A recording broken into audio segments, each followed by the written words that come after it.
Thank you for staying with us. Nigeria is a blessed country with different nationalities and religion.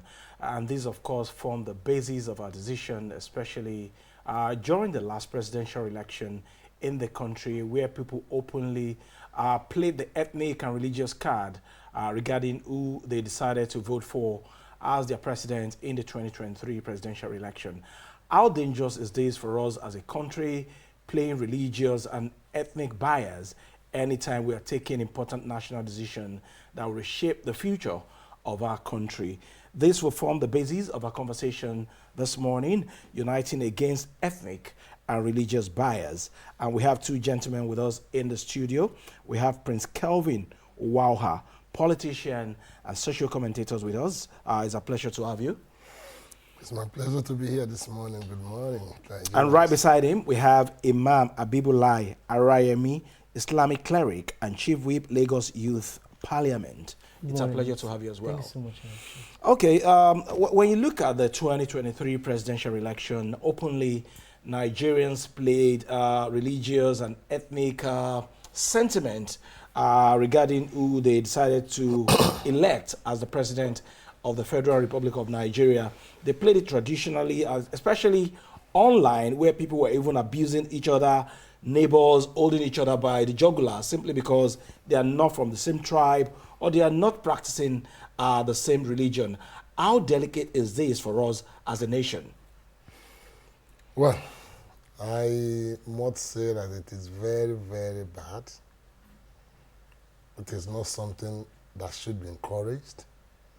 It's something that we need to put hands together and say no to.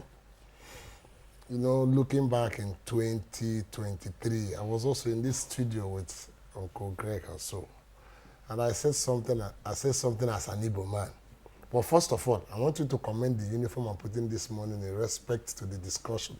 I purposely choose this cloth. It's a uniform for Nigeria. Exactly. I didn't want to come here as an Igbo man or, you know, that understanding.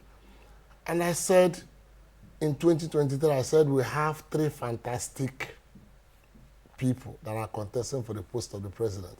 As an Igbo man, everybody was looking at me, what does this man want to say? I said, well, yes. Atiku Abubakar, as a northerner, a former vice president, is very good to be the president of this country. I said it on national TV.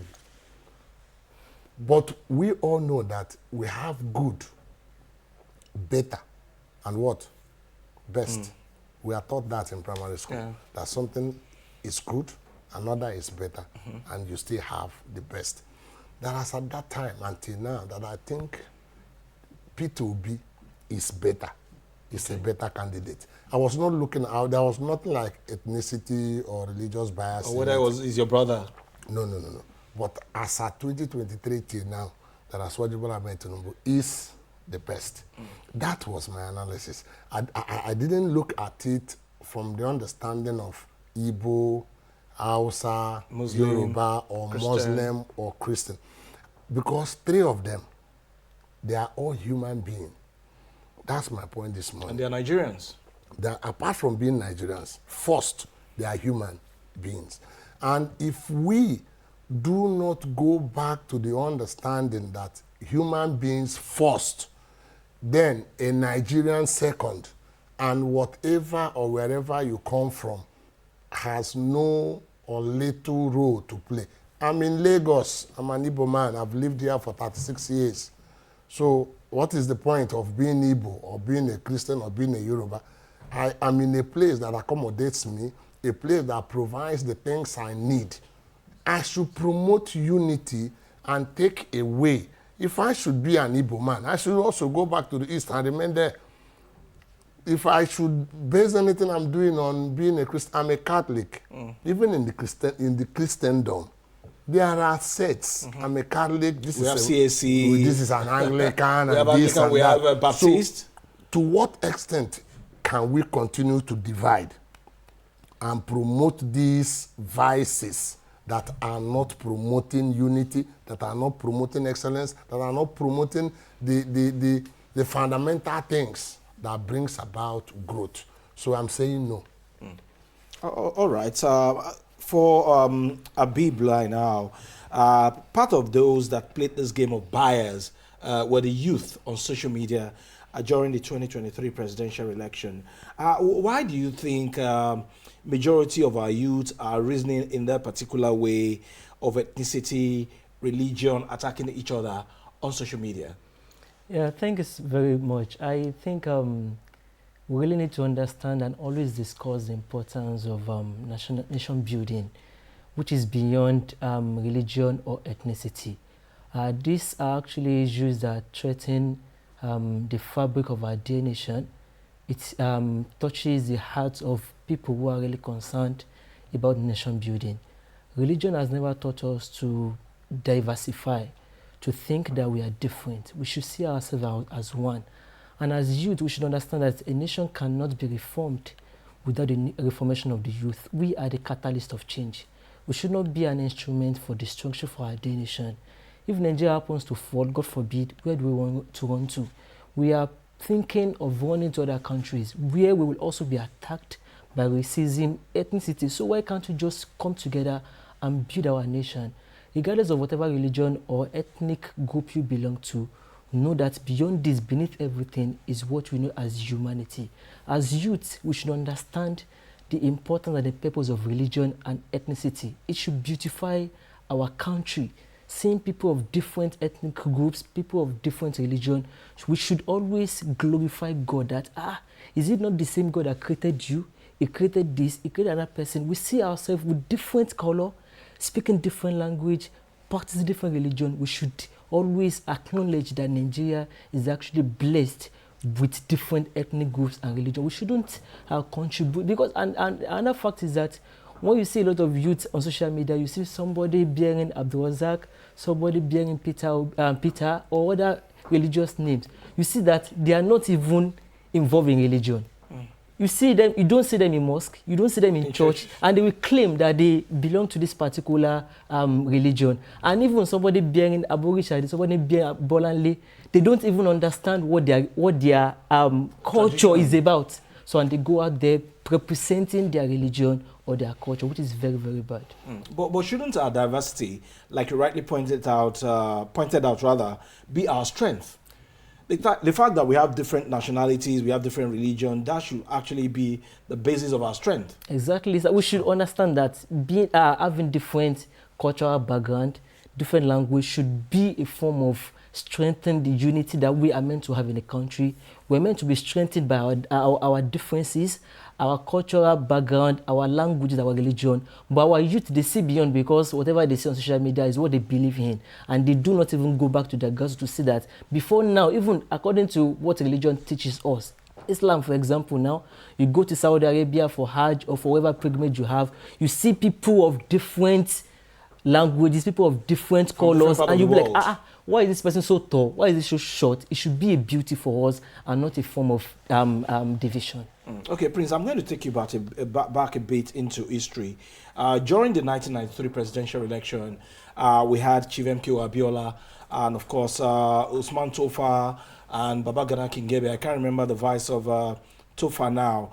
And Nigerians put aside their religious bias, their ethnicity bias, and decided to see themselves as brothers and sisters and voted Abiola in as their president. Yeah, that is the same thing. If you look at what happened in 1993 and what happened in 2023, it was like a repetition. But the unity was not there, unlike what we had in 1993. Yeah, the unity was not there. I don't really understand what you mean by the unity was not there. To me, the unity was there because somebody was unanimously elected as the president. In competition, one will win, one will lose. In competition, people bring trumps up things that they feel they can use as an advantage. Something as delicate as religion. Exactly. And ethnicity, which can tear us apart. Yeah, instead of them to understand it from this point, we are trying to build this money, that instead of these things to tear us apart, these things should do what? To bring us more closer and united. Well, it is something that has dated back, even in 1993, as you rightly mentioned. It didn't go down with everybody. that is something I used to tell people to understand, that it will never at any point in time go down well with everybody. But what we are looking at is the majority. Where are they looking at? Number two, the importance of what we want to advocate for. We are advocating that religion, ethnicity, isn't the thing that should divide us. It is something that should do what? Unite us the more. But definitely you must see people who will not see it that way. For one advantage or the other they want to gain as at that particular time. Because tomorrow you see the same people who advocated for this coming over to this, because what they want to achieve at that time, maybe they've either achieved it or they've lost. If you look at 1993, Abiola, Tofa, the man that annulled the election was who? Babangida. Babangida was a Muslim. Abiola was a Muslim. Kingibe was also a Muslim. We should have assumed that he should have looked at, you say Muslimi, all of us are Muslims. He would have used that to say no. Yeah, but they are not from the same ethnic group. They are So not we from can also look at that angle. Yes, but Kingibe is also from the north. Babangida is from Niger. Yeah, but he had no power to annul that election at that time. This is the same thing I'm saying, that even inside the tribe, inside ethnicity, inside religion, we still divide ourselves. So the division cannot end. Kingibe is, I think Kingibe is from Kanuri, Abi. Babangida is Fulani, Hausa Fulani. Abiola is a Yoruba man as a Muslim. So you see that there are lines. So what I'm out here to preach is that these lines should not influence us negatively. Rather, these lines should influence us positively, because the lines are endless. I'm a Catholic, you're a Protestant. Inside the Protestant, you have Assemblies of God, you have Cherubim and Seraphim, you have... So even though we are Christians, there are still also lines. But can anyone tell me that his religion is teaching him to steal? Absolutely not. Can anyone tell me that his religion is telling him to go and burn down this place? No. The inner negative vices we are building in, don't mind this guy now. This guy that is sitting by your side is a Yoruba man. He won't be putting good questions to you as an Igbo man. He will shift the good one to his fellow Yoruba man. When that concept goes into you, anything you are asking me now, I'll begin to look at it from that perception and understanding, not really looking at the question you are asking me and what you want me to give out that can change the narrative. Okay, Abubila, for us as a country, checked on time, what are we likely to face in terms of the unity and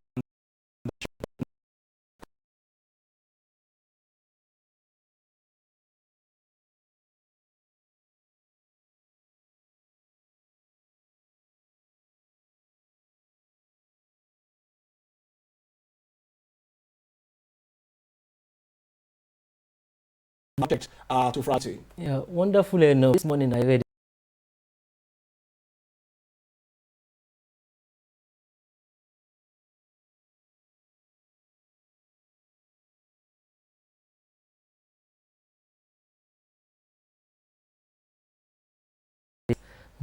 that the Muslim Human Rights Council, they challenged the governor of Lagos State that looking at all the permanent secretaries in Lagos State, I think most of them are Christians.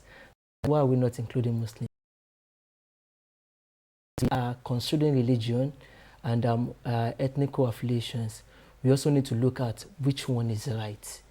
God Almighty says in the Holy Quran that in chapter 49 verse 13 that He has created us as human from one soul, a male and a female soul, and He has made us into ethnic and divisions.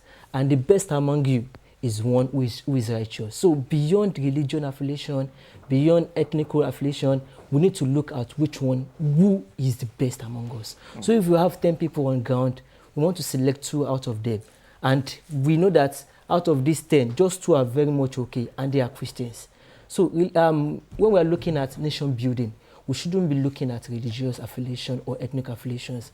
President Muhammadu Buhari, as far as I know, he has been doing justice with regards to a lot of things, putting things in place. President Bola Tinubu. Okay. President Bola Ahmed Tinubu has been putting a whole lot of things to see that he does not allow people to point out to his mistakes. He makes sure that he studies a lot of things and see how things work. Same thing as the governor of Lagos State.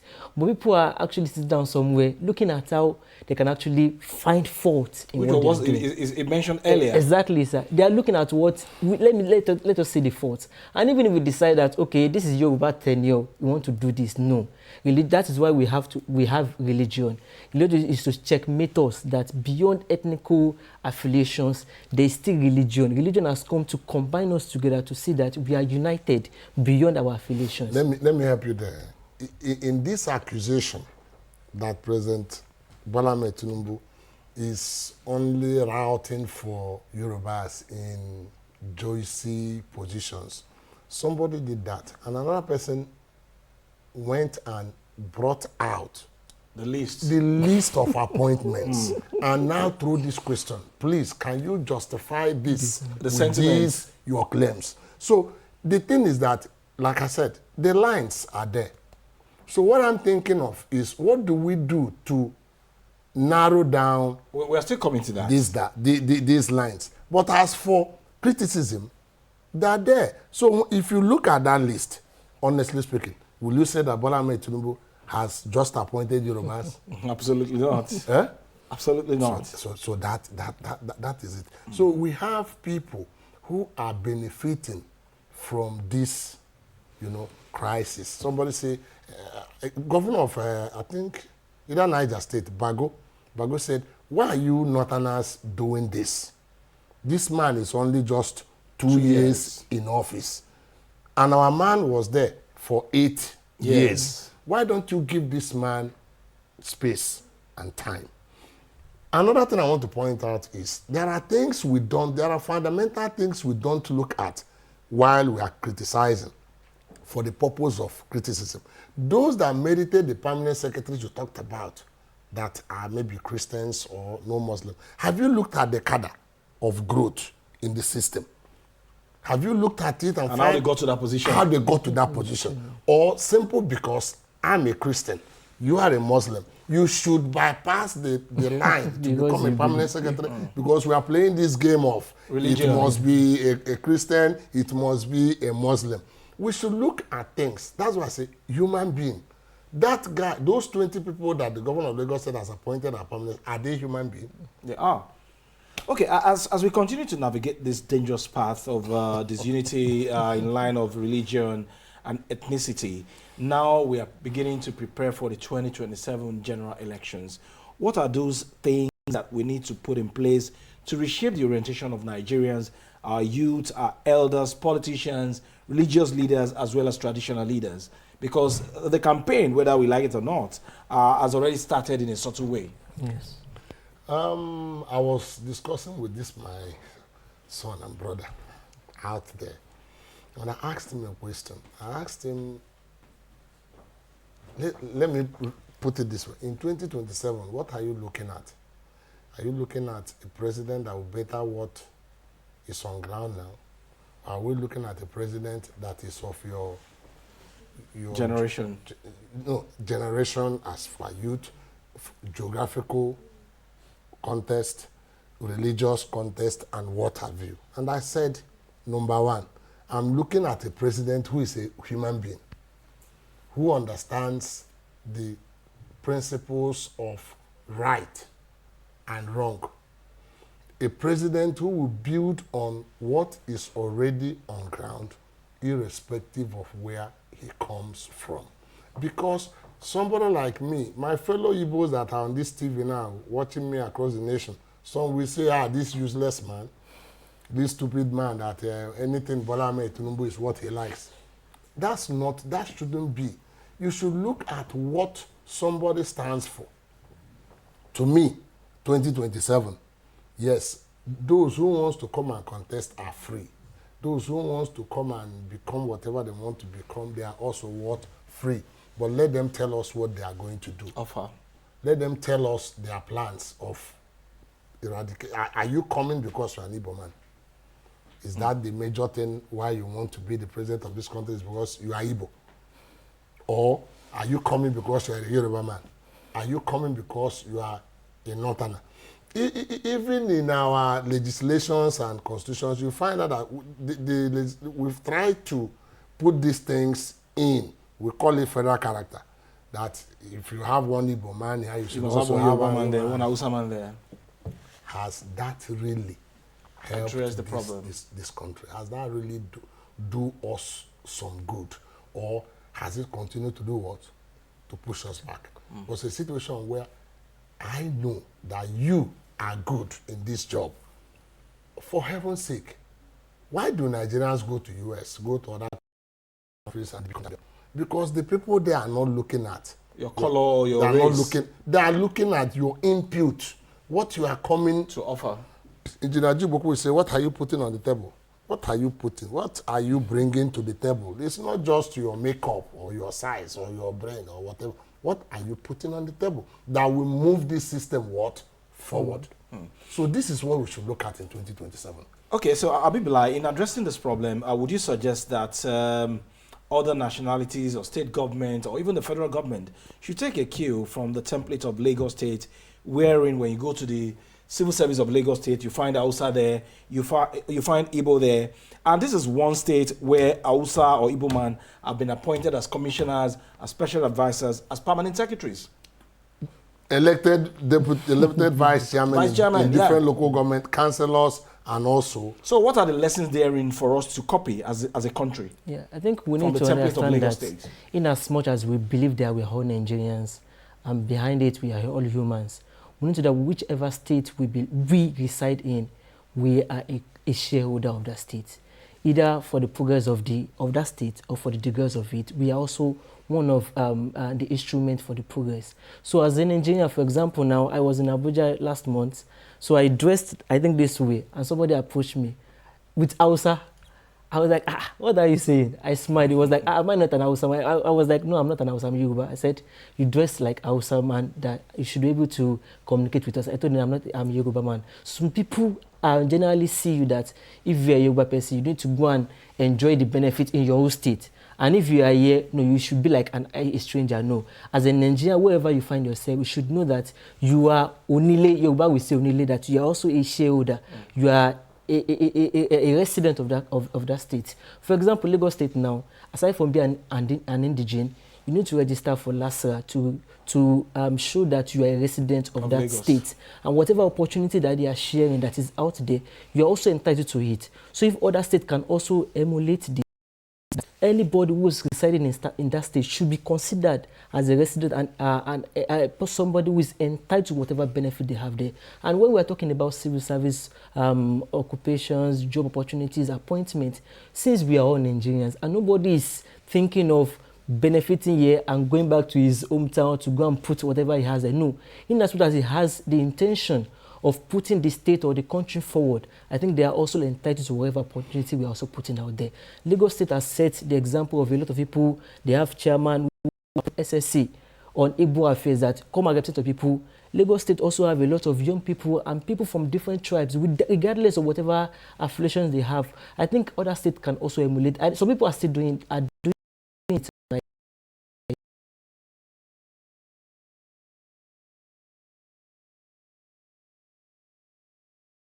Ethnic affiliation or religious affiliations. I'm going to put the same question to you. What are the lessons for other states in Lagos? Because whether you like it or not, Lagos is very innovative when it comes to promoting Nigeria. But in some ways, it should become a center of excellence. That's made it for excellence. As what people started these things, they are made reference to today. Igbo man being a commissioner, and Hausa man being a commissioner, and Ibira man being a commissioner, because he understands the dynamics of Nigeria, diversity in the right direction. So today,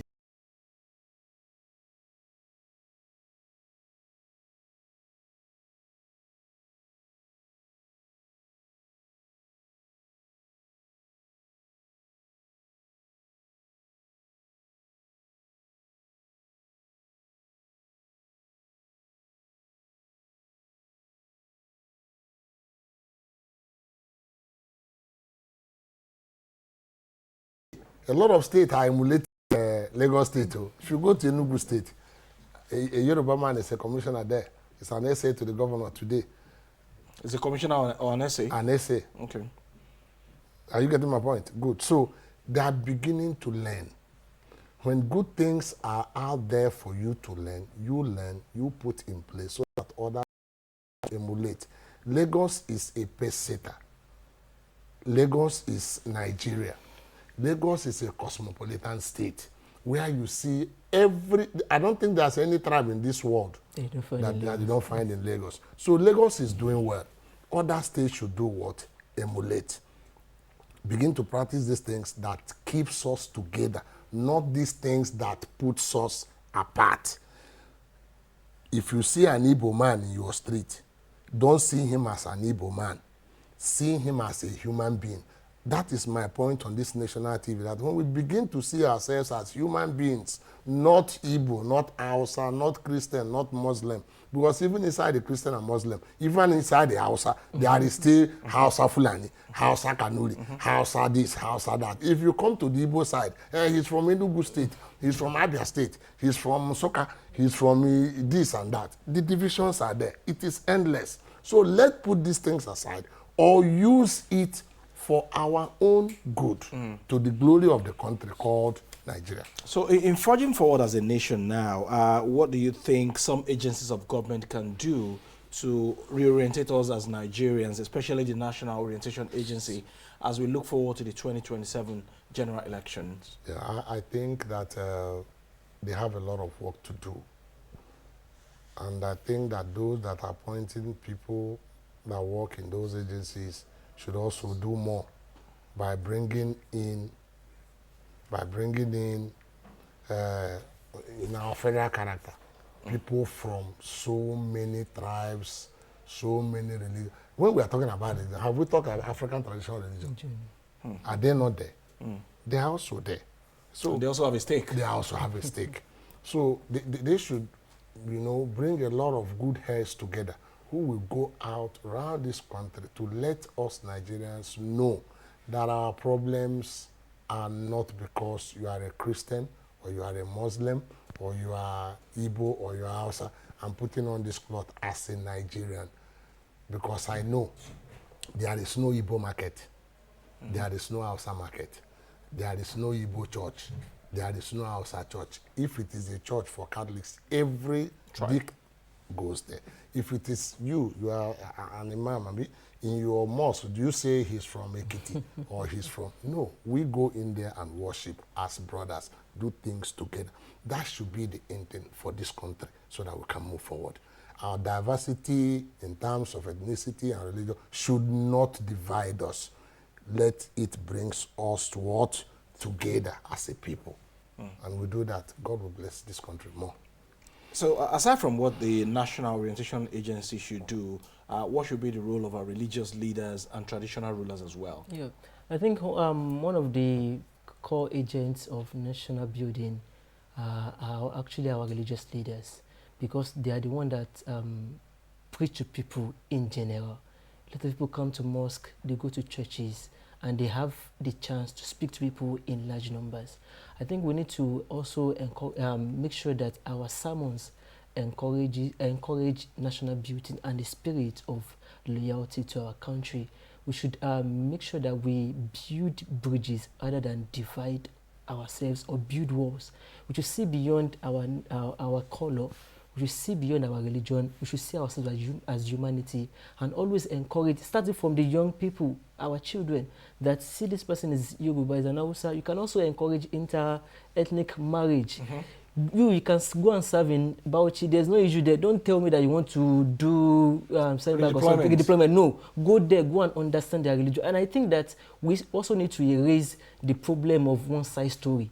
That you've heard that Hausas, if you go there, there's Boko Haram there. Is it all Hausa state that Boko Haram is disturbing them? If you go to the east, they don't allow Muslims to buy land to build mosque. Is it all? Be specific And wherever you are pointing to, we need to understand that what is the issue there. How can we also assist ourselves in making sure that there is national building which is beyond ordinary love within our religion?